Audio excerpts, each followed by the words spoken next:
เพราะมันสูงพี่ลึกคิดอยู่หลายคืนหลายวันเป็นคำแม่ตะวันยิ้มให้แล้วเฮาเสียจังใดคิดออกไปสิรอดพวกไปหางานคิดออกไปสิรอดพวกไปหางาน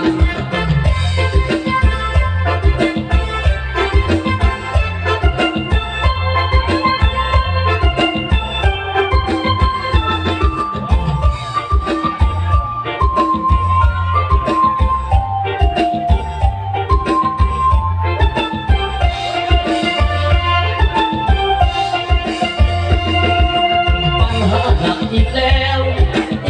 คนสาวเหือนไก่บ่หูเสียจังใดสาวเหือนไก่มันงามอี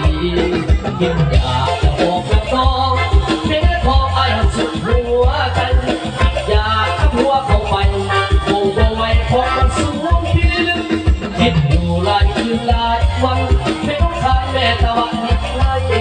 แล้วเฮาเสียจังใดคิดออกไปสิรอดพอไปหางานออกไปสิรอดพอไปหางาน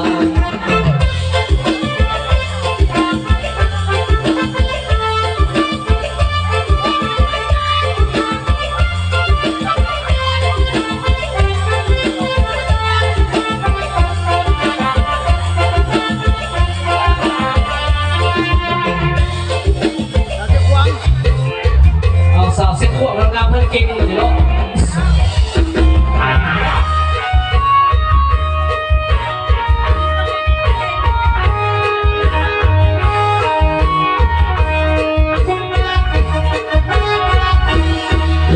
ดินอันเส้นหักแพ้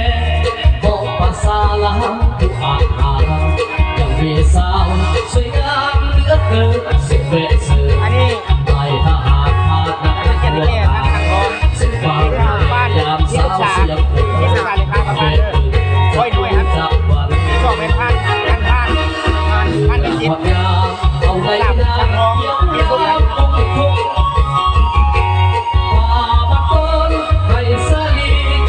ดูดู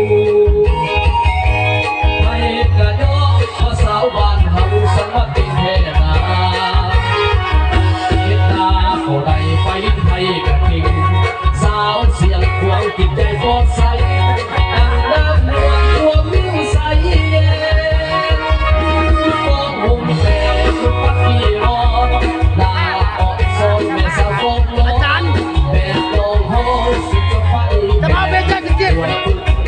มีสาทหารเพื่อต้านทานกับจุดอาการมาหุบหาโอ้สาวเสียงหัวสาวบ้านเฮาสุดที่เป็นลูกลาวมีละอาหารสมเป็นลูกหลานของภาษาสุนกระนกแก่ยืนซื้อถึงลาวนาหักแท้แม่สา